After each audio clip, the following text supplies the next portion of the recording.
you were essentially my second real boss, and you were the perfect, to flatter you, you were the perfect kind of early boss to have, because you were such a thoughtful and generous and giving manager and boss. I mean, this was what defined you, I think.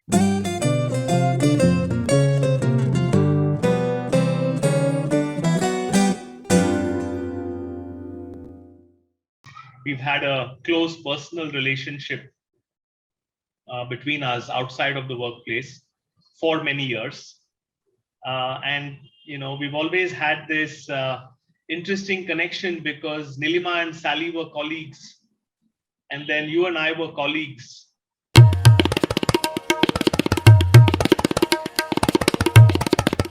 And one of them, I guess, is what I would say, getting down to the essence of things.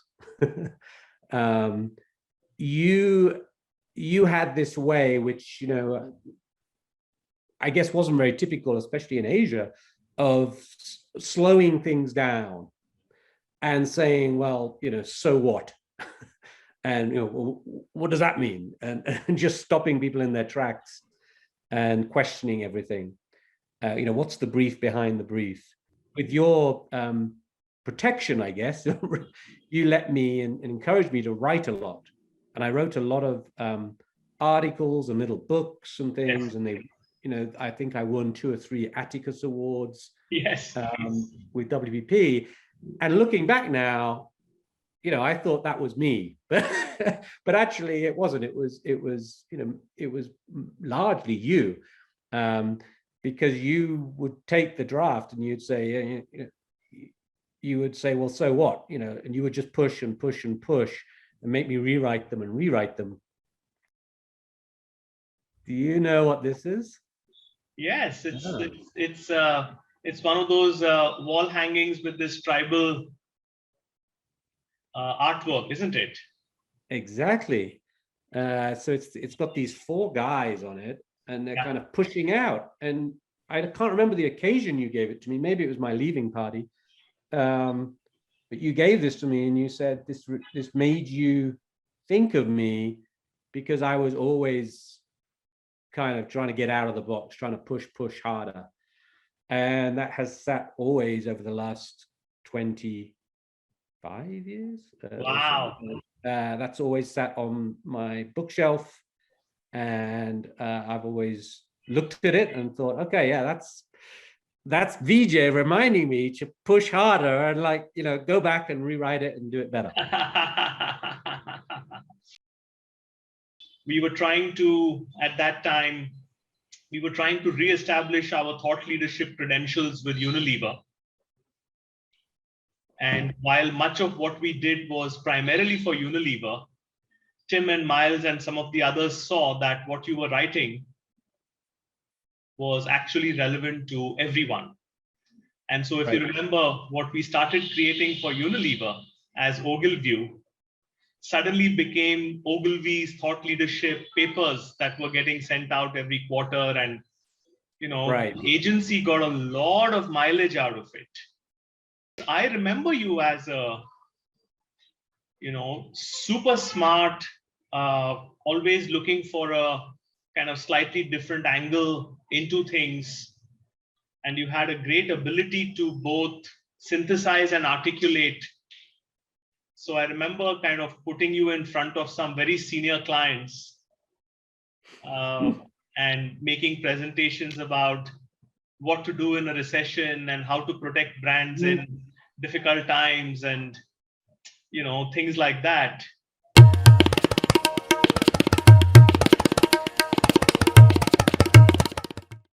You invited me and Sally into your home at the time a fair bit. So we would come over to your house, we would have dinner and things like that. Yes. And get to see you with your children, with Shravan and Shambhavi.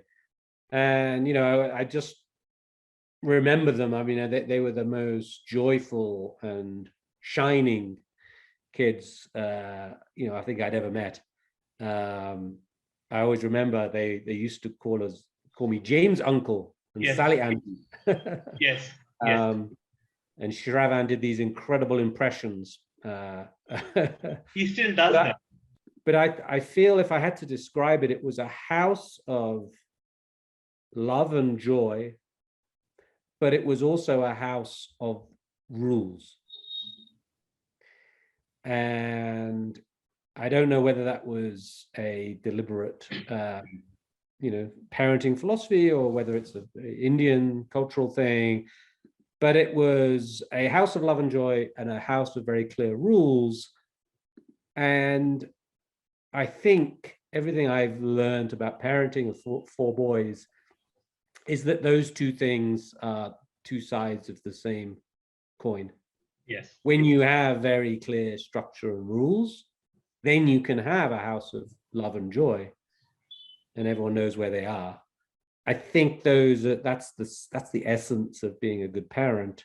Yeah. I'm sure you and Nalima, there's no way that you wouldn't be good parents. Yeah, I mean, you're absolutely right that we were not doing it very consciously or as a planned strategy or anything like that at that time, certainly. But, the idea of tough love has been very central to my own growing as a professional. I came across it more when I started out at Ogilvy, and I used to get my ass whipped all the time.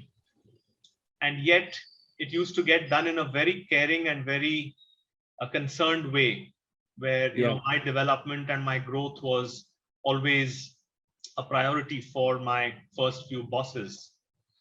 And I realized then that philosophy of being a good leader, and the philosophy of being a good parent, and now the philosophy of being a good coach, all come from that same concept of tough love. And it's so easy to be one or the other. Yep. But it's very hard to be both simultaneously. I hope that when I become a grandfather, I will give that up, and it will be only love. Yes, well, that's the job description. So,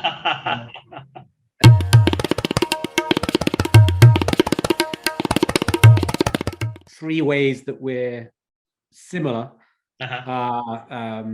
is that kind of spiritual, that seeking that spirituality, and obviously Vipassana. I wasn't aware you'd spent so long with it. And then the second thing is that kind of family first, just very consciously trying to be a wonderful father. And then the third one, how we're similar, I think, is that let's start by rewriting the brief. Yes. Let's reframe something before we get going. Yeah. Is something that I think we're very similar on. And then different, I mean, we touched on it at the beginning, which is I for my sins, I am still at the age of 50. I am still chasing the next frontier of technology. Right. I guess it keeps me young, it keeps me interested. And I guess the last thing is cricket. I do not share your love of cricket. I've tried. So let me wear my hat so that we are both wearing our respective hats. My brother are obsessed with cricket. I played it. I was terrible at it. I just don't have a love of cricket. So tell me something that might give me a love of cricket. No, I think that cricket, you have to grow up with cricket. Cricket is like one of those interesting things that I don't think it is an acquired taste. I think it is a taste that you gain when you grow up with it.